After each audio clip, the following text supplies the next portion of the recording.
Should you choose a 1-year or 2-year MBA program? Program length is one of the biggest factors to consider when choosing an MBA. Let's break down the pros and cons of each option so you can figure out which one works best for your goals. Welcome to Career Pragmatics, the place where we have real, straightforward conversations about career growth, education, and navigating professional life. I'm Natalia, and I have coached over 1,000 graduate students and MBA candidates from top European business schools on their careers. Before we dive in, let me share 2 quick disclaimers. First, in this video, I am only talking about full-time MBA programs. I will not be covering part-time, online, or blended options, though those can be great depending on your situation. Second, my main focus is on the candidates planning to look for a job after graduation. If you have got other career plans, like launching a startup or returning to a family business, some of these points might not apply as much. Alright, let's start by looking at how these programs are typically structured.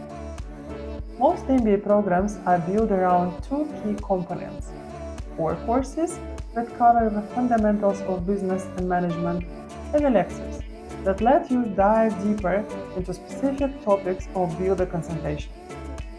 In the first part of the program, students build foundational knowledge and analytical skills. The second part is when you customize your learning path through electives and strategy-focused coursework, the program's capstone. Now, when it comes to full-time MBA formats, there are 2 main options.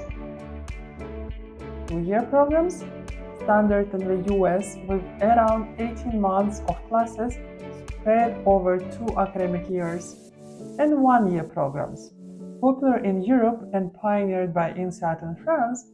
These offer a shorter, more intense experience. Let's look at the key differences in more detail. First, starting dates. 2-year programs typically begin in late August or early September and run until May or June of the second year, with a summer break in between. 1-year programs are often more flexible.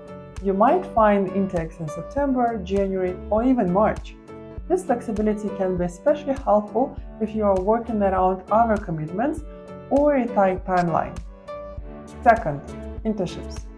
Internships are a crucial part of the MBA experience, especially if you are planning a career switch. In 2-year programs, the summer between the first and second year is ideal for internships. It gives you a chance to test out a new career path and boost your CV. In 1-year programs, internships can be more difficult to fit in. Some schools include a short elective period where you can choose an internship, exchange, or project, but this is often only month-long. And that's important. Many employers don't offer internships of such a short duration.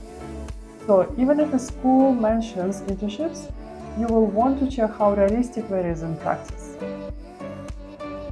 Third, work-life balance. Program length also affects your overall workload and energy.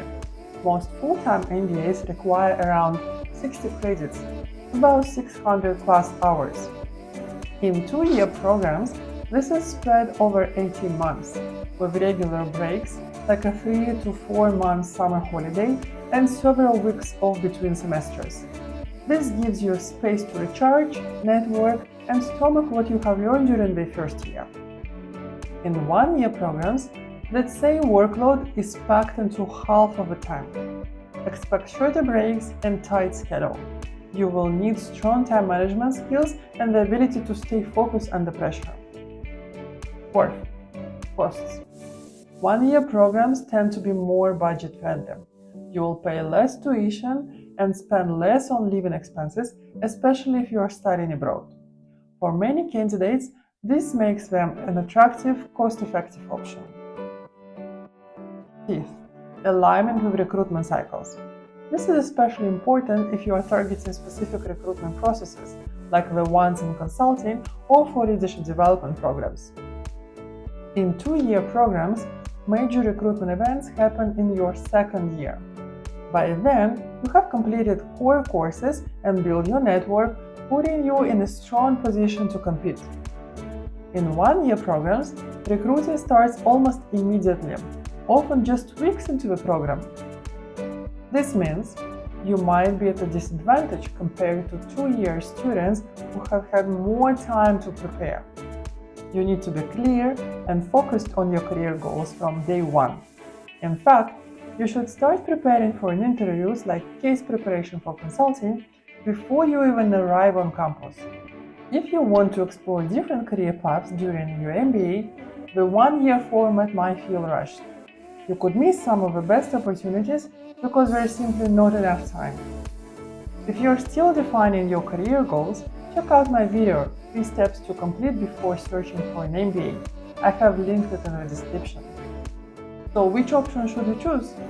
Well, in a nutshell, if you are someone clear on your post-MBA goals, want the cost-effective options, and thrive in a fast-paced environment, the one-year program might be perfect for you.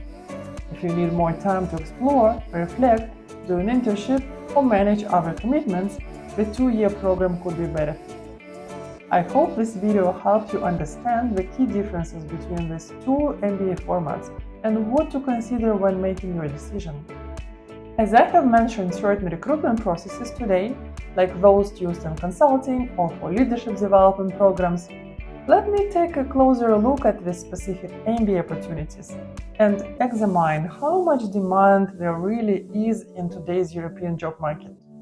Thanks for watching, and see you next week.